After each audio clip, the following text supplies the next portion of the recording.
Does tranexamic acid in skincare even work, or is it just a big scam? I really feel as though this is something we need to talk about more in depth so that you guys don't go down the wrong path with your skincare routines and add things that may or may not do anything. First of all, what the heck is tranexamic acid? It's a synthetic lysine derivative. Lysine's an amino acid. And it's been used for decades and decades, since like the 60s, to stop bleeding. And specifically, it's often used to treat menorrhagia, which is the medical term for, well, heavy periods. But come to find out, given orally, like a pill that you take by mouth, tranexamic acid is actually quite helpful in treating a skin condition where you have hyperpigmentation. And that skin condition is known as melasma. And I have a lot of videos about melasma on my channel, so if you deal with it, you need to check those out so you have more insight into what's going on. Hyperpigmentation, as well as an increase in abnormal blood vessel formation, all triggered by hormones, irritating things, and UV exposure from the sun, as well as visible light from the sun. But why might a drug used to treat bleeding work for melasma? In your epidermis, at the very bottom layer of your epidermis, the epidermis is the top part of your skin. At the very bottom part of the top part, you have skin cells called keratinocytes. Those keratinocytes have something called plasminogen, which is the target for tranexamic acid.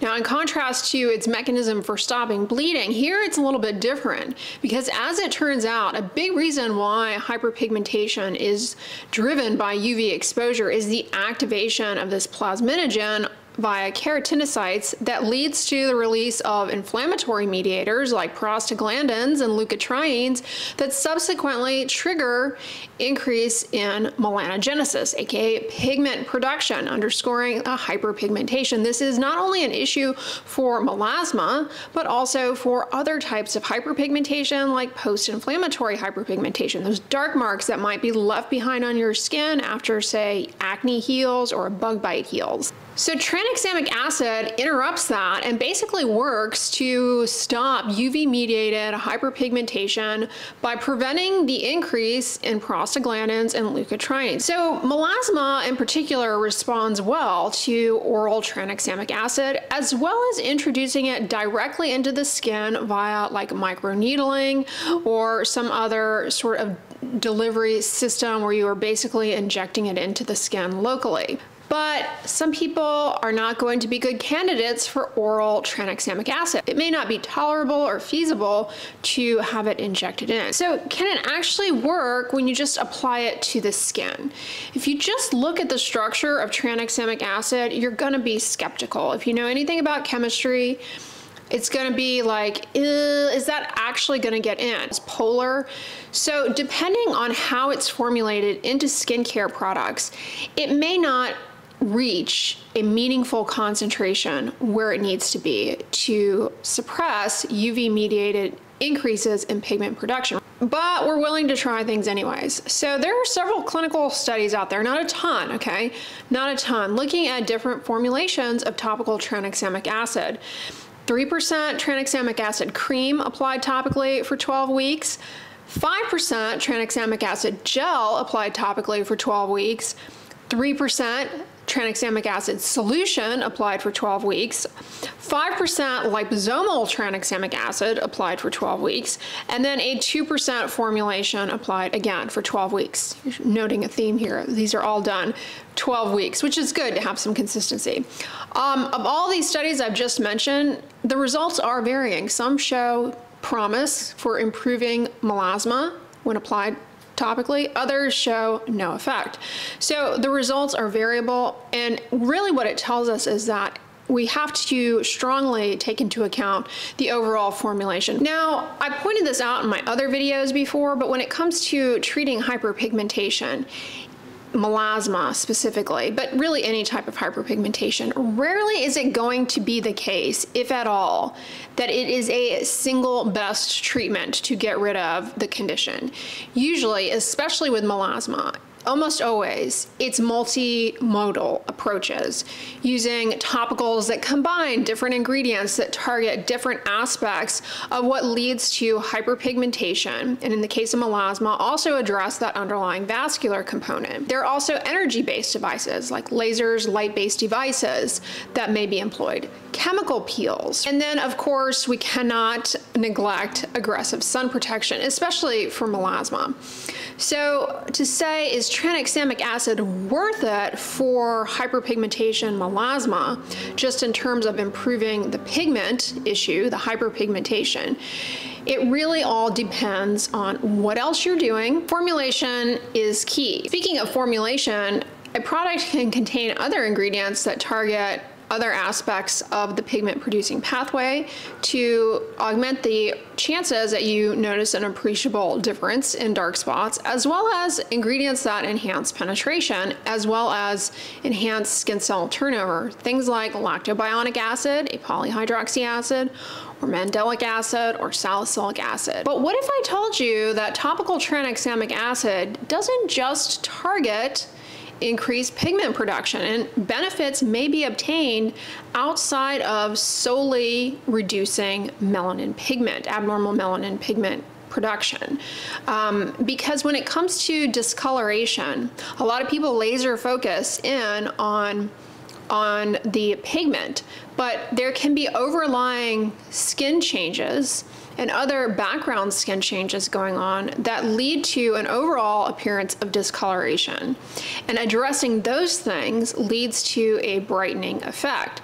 Things like dull skin, as well as background redness that in some skin tones, especially when overlapped on top of hyperpigmentation, can look more like discoloration. Tranexamic acid, via inhibition of something called PAR2, actually can improve barrier function, and this has specifically been examined not for melasma or hyperpigmentation, but rather for rosacea, a condition characterized by increased sensitivity to things that come in contact with the skin and a background problem with the skin barrier. So remember, our barrier, the outermost layer of our skin, it serves to limit penetration of things that are irritating.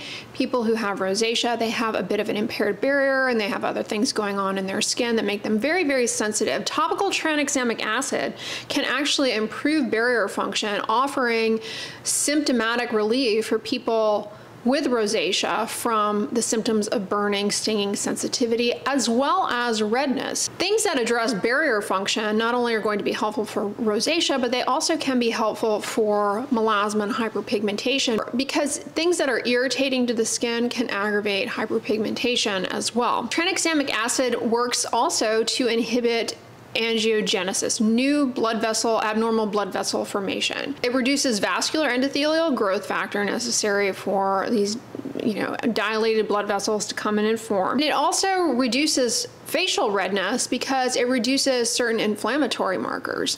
So topical tranexamic acid actually may be beneficial not just from the perspective of improving hyperpigmentation, but also redness and barrier function. By improving barrier function, it can help with improving overall skin tone. A lot of people get hung up on skin lightening, a reduction in melanin pigment, but a lot of what might also benefit them is skin brightening, which skin brightening differs from skin lightening in that it's not a reduction in pigment, but it's an overall improvement in skin radiance, luminosity, and that can come about as a result of an improvement in barrier function and moisturization of the skin, overall clearer and more even skin tone, just by light scattering and a reduction in inflammation that leads to redness. So that's another thing to really think about. It's not just the hyperpigmentation, it's anti-redness, and it is helpful for barrier function. But we do still have that issue of optimal formulation, penetration. Does it actually get in and do what it's supposed to do? A really striking case study of one patient. We've talked about rosacea. Now, inappropriate use of strong steroid creams on the face can actually cause a type of rosacea called steroid rosacea, where you can get persistent facial redness, dilated blood vessels. That's what I'm showing you here on this woman's face. from this case report. Tranexamic acid is something that is given to stop bleeding, and it comes in a little vial, a liquid. They made a 10% solution of tranexamic acid from that. So, you know, not a skincare product that you buy in the store. Gave it to the patient in a little plastic container that was protected from light. Told the patient, make sure you store this at room temperature. It's actually stable for 90 days. Had the patient get a cotton swab, dip it in this solution and apply it to the skin twice a day. Look at the improvement that this individual got. So that's really interesting. I would love to see this pursued more, because tranexamic acid is a really cheap drug, inexpensive drug. If you could just do this and give it to a patient, you know, if your doctor would be willing to try this out, either for redness or for hyperpigmentation, it's very compelling as a potential easy, cost-effective therapeutic modality. So all of me telling you, oh yeah, formulation is really important for penetration and everything, this patient got good results just dipping on into the 10% solution and smearing it on with a cotton swab. It's generally well tolerated as a topical. I will say that. Topical tranexamic acid is generally well tolerated, which is important because whether it be rosacea or hyperpigmentation, anything that is irritating can worsen either of those conditions, making the redness, the dark spots much worse. So where does topical tranexamic acid fit into this thing? Is it something that you should consider introducing into your skincare routine? Well, you know, if it's not broken, don't fix it. But topical tranexamic acid may, offer some improvement, not just in hyperpigmentation, whether it be melasma or post-inflammatory hyperpigmentation, but also may help calm down redness and may help with your moisture barrier. If you're somebody who deals with a lot of facial redness, irritation, you may find actually that topical tranexamic acid is very soothing, right? It cuts down on things like interleukin-6, and it has an anti-inflammatory effect. And it may help with your barrier function, limiting penetration of things that are irritating into the skin. I think it is a compelling topical for people who deal with post-acne marks, whether it be redness and or hyperpigmentation. It's not the only one out there. It's not the most well studied for these things, but it's compelling and it is an option and it is available. So there are a few products on the market that use tranexamic acid. One of them I reviewed a few years ago for you guys from Paula's Choice, their discoloration repair serum. This has 3% tranexamic acid, but it also has 5% niacinamide. So as it turns out, you guys already know who watch a lot of my videos, niacinamide, like tranexamic acid, is a good ingredient for dark spots, redness, the moisture barrier, reducing sensitivity. It's anti-inflammatory. All of these things that tranexamic acid may do depending on the formulation. Topical niacinamide has a lot more research supporting that it does, so I like that that's included, because remember also what I said about treating dark spots, hyperpigmentation, it's not usually just one ingredient.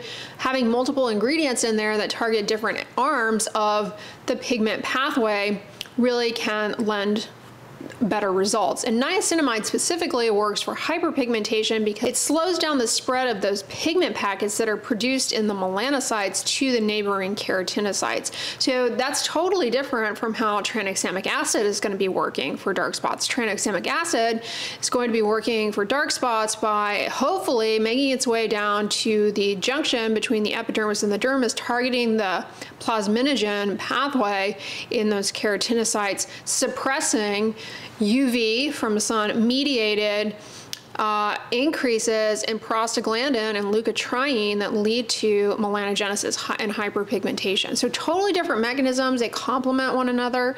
So I like that. Now the discoloration defense serum also has bakuchiol, which is an antioxidant that may also help along with these things in combating inflammation in the skin. So it's marketed as a discoloration defense serum, but overall I think it's also a good option for people who deal with facial redness and are simply seeking a serum that may help improve overall skin radiance and even out one's skin tone. Like all of Paula's Choice products, it's free of fragrance. It's like a very lightweight lotion. You apply it maybe as a first step in your morning or evening skincare routine after cleansing to skin while it's still a bit damp. That really can help maximize penetration of ingredients. They penetrate better on damp skin. Allow it to absorb fully and then apply sunscreen if you're wearing it during the day, or a moisturizer on over if you like in the evening. But this particular product is $55. Is there a less expensive alternative?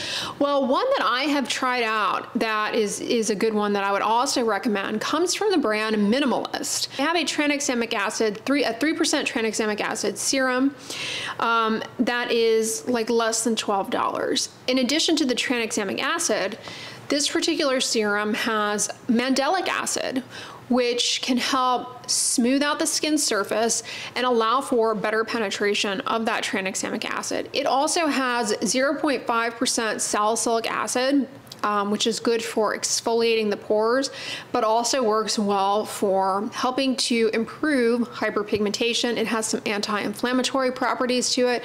So overall, this particular serum, I think, is especially good for people who have post-acne redness, post-acne dark marks, but it might also be helpful for people who have rosacea. And I know what you're thinking, like, yeah, but mandelic acid, salicylic acid, certainly those are completely off the table when it comes to rosacea, right? Like, we're not supposed to use stuff like that. And that's not true.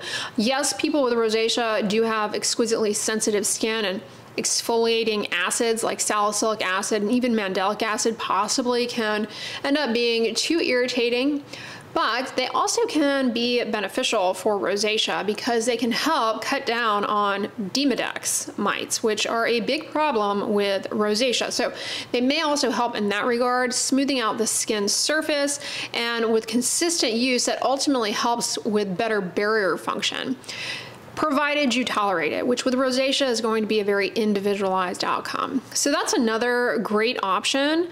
It also has oat kernel extract in it, which is very moisturizing, hydrating, and soothing. And it has sodium hyaluronate, the salt of hyaluronic acid, which is hydrating. So those things alone are definitely also going to complement potential benefits to the moisture barrier from tranexamic acid, and ultimately help out with just evening out skin tone. So those are two options right there. All that to say, it's important to set your expectations with regards to topical tranexamic acid. It's not a slam dunk, and it shows promise, but more research is needed. I think it's a generally well-tolerated ingredient though, so it makes sense that a lot of people appreciate improvement in skin tone using it. There's a mechanism there, and it is very effective when given systemically to treat melasma. And this may be, you know, topical tranexamic acid is kind of viewed, at least for melasma and hyperpigmentation, as an option, maybe as a bridging therapy, because, you know, things like hydroquinone, which is the gold standard for melasma, we don't like to continue that indefinitely, and it can be irritating. So we like to bridge the person onto something that's kind of as a maintenance treatment and then come back to hydroquinone if we need to. And so during those bridging time periods, tranexamic acid topically may be an option, especially if the patient is not able to take systemic tranexamic acid, that, you know, it's contraindicated due to their medical history. The other thing about setting your expectations is to know that with melasma and rosacea, these are chronic skin conditions. While these products, ingredients, treatments, modalities, etc., do help in improving symptoms and controlling, they don't cure. And so you always have to be babysitting these conditions. They don't, you know, they typically come back, and it requires you to always be on, you know, 2 or 3 steps ahead. Whether it be melasma, whether it be rosacea, whether it be post-acne dark marks or red marks, sun protection is key. UV rays drive a lot of these issues. Not the only cause of these problems, not the only contributing factor, but a big one, and one that you always need to be on top of and mindful of in order for any of these things to offer any sort of benefit and to prevent the conditions from worsening and or recurring more frequently.